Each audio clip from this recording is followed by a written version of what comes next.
education, healthcare, jobs that shine, personal freedoms, government that's clear. We need to spread Trevor's plan far and near. So talk to five today, let's build a better way for Arkansas, our home. Trevor's paving the way. He'll be our voice in Little Rock and never back down. Let's help spread his message all around the town. Talk to five, the future of Arkansas's on the line. Yeah, talk to five so Arkansas can shine. Share with your friends and everyone you know. Vote for Trevor McGarrah and watch Arkansas grow.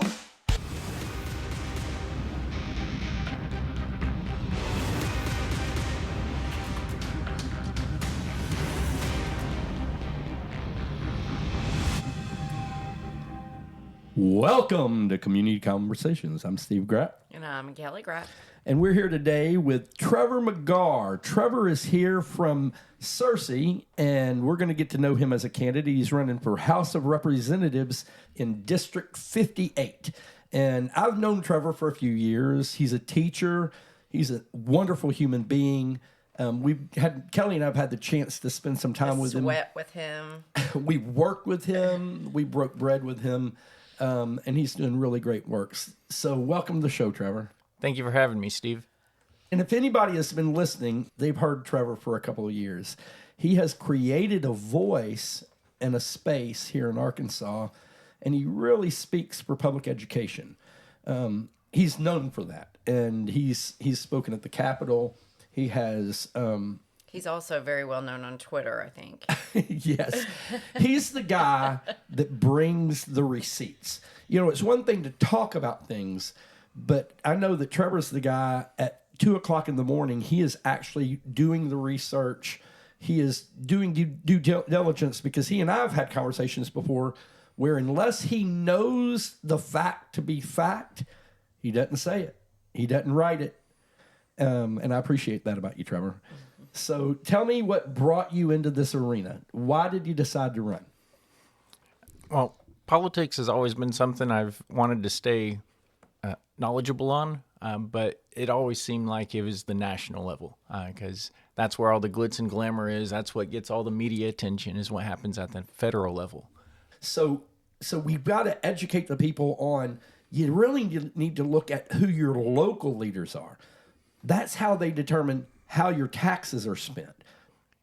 Yeah, as an educator, this is actually my third go-round as being a classroom teacher. I had actually been in the classroom, then got out, back into the classroom, out, and then this is the third time back in as a classroom teacher. And the reason I kept getting out was because I was seeing issues with the way the schools were being run, the internal politics of it. And initially, I'd actually thought I wanted to become a high school principal, but then when I realized, it's all just handling discipline, it's not actually educating kids, I was like, no, education's not for me. So when I got back into teaching this last time, it was actually during the global pandemic, during COVID. And I got in. That was a fun time to be a teacher. Oh yeah. You stepped up when everybody else was stepping out. Yeah, I had actually been out of teaching for 5 years. I was doing pest control up in Northwest Arkansas, but then I was like, that's not where my passion is. I want to teach kids. And I knew exactly what I was getting into. I knew how classrooms were. I knew about the discipline issues and everything else that had been reasons why I had gotten out of school or out of the classroom. I jumped back in. And so initially, when Governor Sanders actually proposed the LEARNS Act, I was actually intrigued by it. I'm like, yes, maybe we're actually going to get meaningful change done in schools so that we can get back to teaching kids. But then I spent the first day that the bill had actually come out, I read through it twice. So 140 pages, I read it twice in one evening. And when I was reading through it, I started taking notes. I'm like, this doesn't seem right. I don't think that's going to do what it's claiming it's going to do. And then I started digging into data and looking at, okay, what's the budgeting, how are schools getting their budgets? What are those budgets going towards, et cetera? Are we getting a good bang for our buck, as like when we're funding our schools. I just want yeah. to acknowledge here, Trevor, that you were really looked at across the state as the expert on what the LEARNS Act did. So I think you did such an incredible job, at least for me, because that's how I met you, was reading your facts about the LEARNS Act.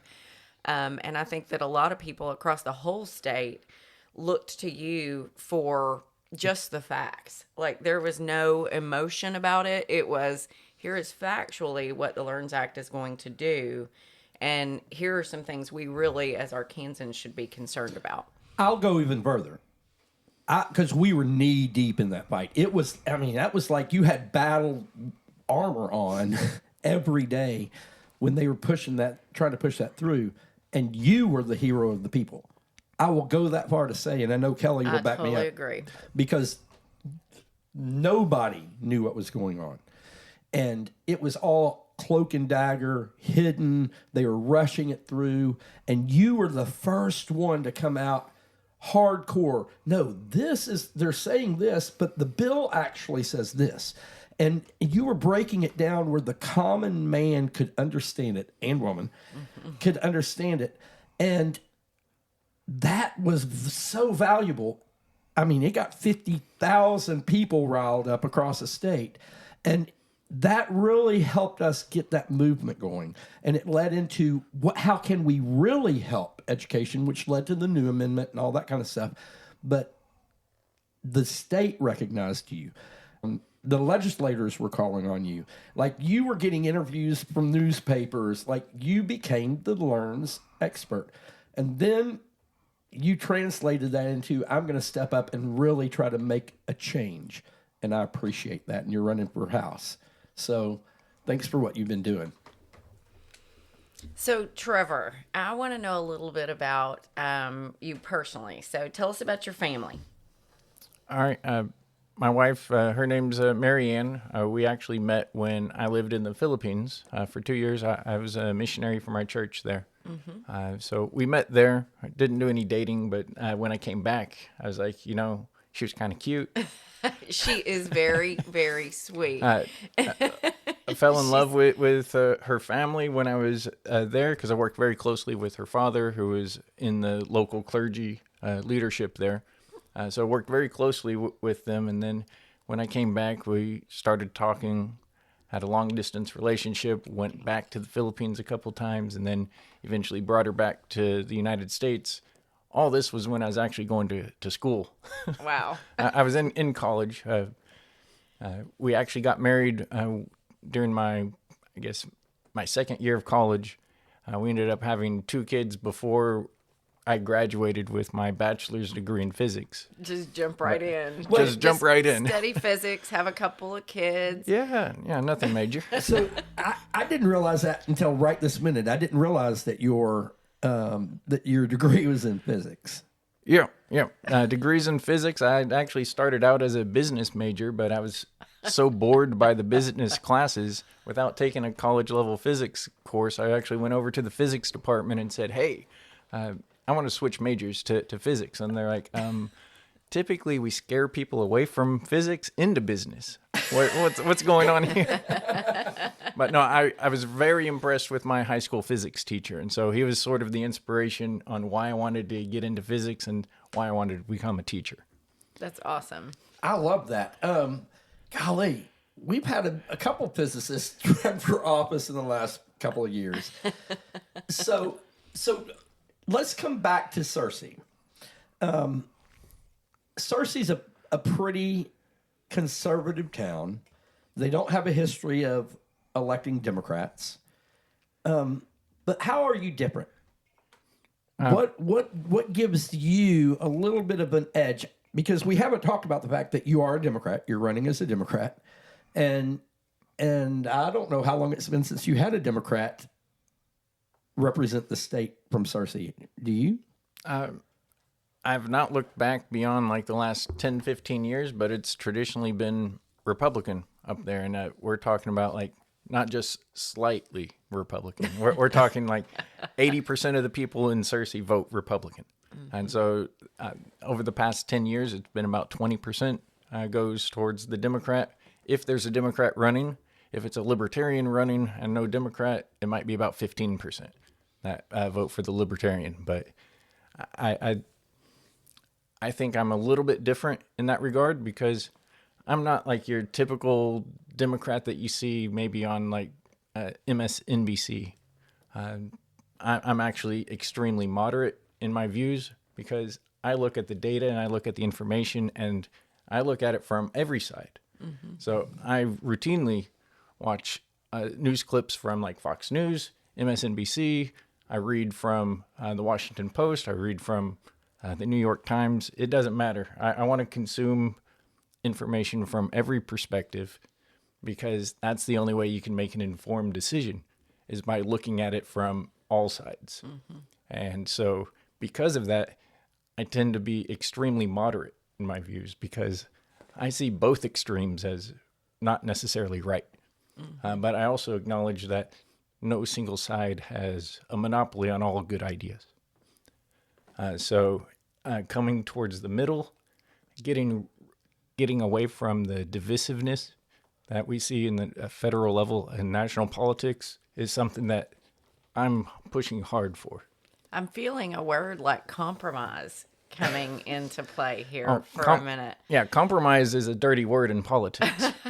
Right. But I think that's really why you have so many people in the state of Arkansas disengaged, where we have the lowest voter turnout in the nation because people see the divisiveness and they're like, that's not what they want. It doesn't represent them. They don't see either party as actually concerned about them.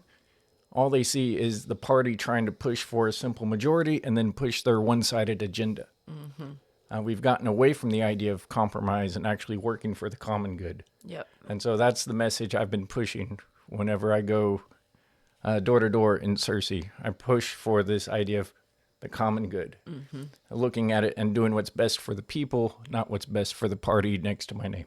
Should you have a issue that comes up in the state house and you're the state representative, and it was an issue that your community was completely behind, like you start surveying, you talk to people, you go to your community, and your community says, this is what we want, but it's not what Trevor wants, what do you do? That's a very good question, Steve. It's something that I actually talk to people about all the time when I go and talk to them, because that's the question that they ask me, because a lot of the people have traditionally voted Republican. And so they ask me, how do we know that you're going to actually be our voice and our representative? I'm like, well, other than me just telling you that that's who I am, because a representative's to be a voice of the people. That's what you would elect me to do. What I would do is, in that case, it is my job to be the voice of the people that elect me, not the voice of the party, not the voice of what I personally think, but it's to be a voice of the people. So if there's a large group of constituents that say, we really are in favor of this or we oppose this, it's my job in committee or in the House to actually voice those concerns, bring that up. It's not to just fall in line with the party next to my name, because it's important to be a representative for the people, because that's who I represent. It's not the party, it's the people, because that's who I'm ultimately accountable to. I'm not accountable to my party. You know what I want to talk about is integrity. When I think about Trevor, I do think about the word integrity, and I'll tell you why. There's a couple things. We worked a lot of events, and Trevor is that guy who just shows up. Whenever he is needed, even when he doesn't have time and has to give up his personal time. And, you can always just count on him. But more importantly, I spent the day with his mom last year at the state capitol. It was very hot, and he was there with his mom, who traveled with him all through the summer collecting signatures for the referendum. And she got overheated. And I hate that she got overheated, but I had the opportunity to spend an hour or so with her in the car in the air conditioning while we were rehydrating. And she told me about Trevor's heart and his commitment to his family and his kids at school. And I heard it from his mama, who it has to be one of my most favorite people on this earth. She is truly a joyful human. And to hear her talk about your life and the contributions that you have made to the kids that you teach and to your family and your wife and to her and your dad was just, I saw a part of Trevor that the people on this podcast can't possibly see because they haven't heard Goldie speak about you. But I just want to say that integrity, to me, when I think about one word that Trevor represents, it's that. There you go. Thank you for those kind words about my about my mom. I love her dearly. She's never one to mince words. She'll hold you She's gonna accountable. say exactly how she feels. And growing up, she would always be the type that would brag like most parents do. Parents want to brag about their kids, but one thing that I remember telling her on multiple occasions is, "Mom, why do you keep saying these nice things about me? Because then you make me have to actually do them." Because that's been one of my biggest concerns throughout my entire life, is being a disappointment to my mom, because I know how much she cares and how much she loves me. And so I'm the type of person that I'm not going to do anything that would embarrass my mom. And she's a proud Trump supporter, but she also knows where I stand and where my heart is. And so she's 100% behind me, because she knows that I'm doing it for the right reasons. I'm not doing this because I want the power. I want the glory, or if there's any glory in politics, but I'm in it for the people, because I see Arkansas heading in the wrong direction. And I want us to right the ship and do things that are best for the everyday Arkansan. And we've had decades of policies that have tried this top-down approach, and it's just not working. We need to actually do the middle out. Yep. So we need to start focusing on the issues and the concerns that impact the typical Arkansan, and not just pander to the people with the money and the power in the state. Man, Trevor, that's exactly the message that we need the citizens of Searcy and the citizens of Arkansas to hear. Thanks for being here with us this morning. Is there anything else that you want the citizens to know about your campaign, and any message that we haven't covered today to let them know about you? I mean, I'm not your typical politician. I don't know how to be a politician. All I know how to do is be myself and be true to myself, stand on my own morals, and what you see is what you get. I'm not going to try to sugarcoat anything. You want my opinion on something, I'm going to tell you exactly how I feel. And because I don't have time to play games. This isn't a game, this is life. And I only have one chance at this life. I'm going to make the most of it. But if you want to know more about me and my campaign, you can find me at trevorforarkansas.com. It's got links to all my social media. I'm extremely active on social media. So if you have any questions, you can look there. If you can't find answers about any of my policies or things that I support on my website or on social media posts, feel free to reach out to me. I'm an open book. I believe in answering to everyone. So even the haters out there, I'll even respond to them and let them know where I am on the issues that are important to them. Trevor, I know you're running kind of a grassroots campaign. You don't have big money behind you. What is it that you really need people to help you with right now? The biggest thing is I understand in the political climate that we're in that we need to put our big dollars behind the places where there's the best chances. What could help me the most is actually just sharing my message, because that's that's really all I'm asking people to do, is just to share where I am. I don't expect them to put a lot of money behind my campaign. I actually think that even though I haven't had a whole lot, that I'm getting the message out there. I've got yard signs out. I'm starting to purchase some online advertising. But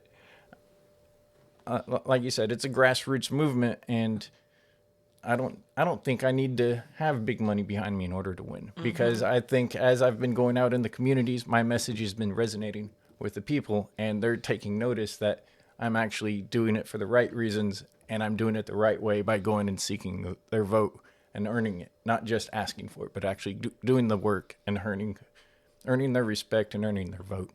Yep. Well, we can always use volunteers. So if anybody is around Searcy and has heard this message that we've talked about today and it resonates with you, I understand what you're saying, and it's hard for you to ask for money, but I'll ask for money. Y'all, we need to send to Trevor. We need to, if you are in a district listening to this today and you've got an extra $10, go to his website. Now, that's Trevor for Arkansas. Is that the number 4 or is that F-O-R? I bet it's F-O-R. You're a F-O-R. teacher. F-O-R, yeah. Trevor F-O-R Arkansas. And there's a way you can donate. There's a way that you can sign up to volunteer. If you'll make phone calls, like we'll get you a list of people to call in his district if you want to call them or text them. If you want to help, you don't have to give a lot. And if you don't have something to do next Saturday, drive to Searcy, meet up with Trevor and help out his campaign. Y'all, there's a lot of ways we can do this. And like you said, just spread this message to as many people as you can hear it. Because the more people that hear what Trevor had to say today, the more people are going, why isn't he running for governor? Like, this is the message that I think that we need to spread. And we need more people like you, Trevor. So thanks for being here today. Any last words from anybody? No, thank you guys for having me today on your podcast. Y'all, this has been Community Conversations. I'm Steve. I'm Kelly. And thanks for being here. Let's always remember, who we elect is up to us. How our government is based on what we do. It takes action. Don't just keep sitting back. Don't sit on the couch. Get out there, do the work, and everybody vote in November. Y'all, come back and see us, and just remember, regnant populace, y'all, the people rule. Let's keep it that way.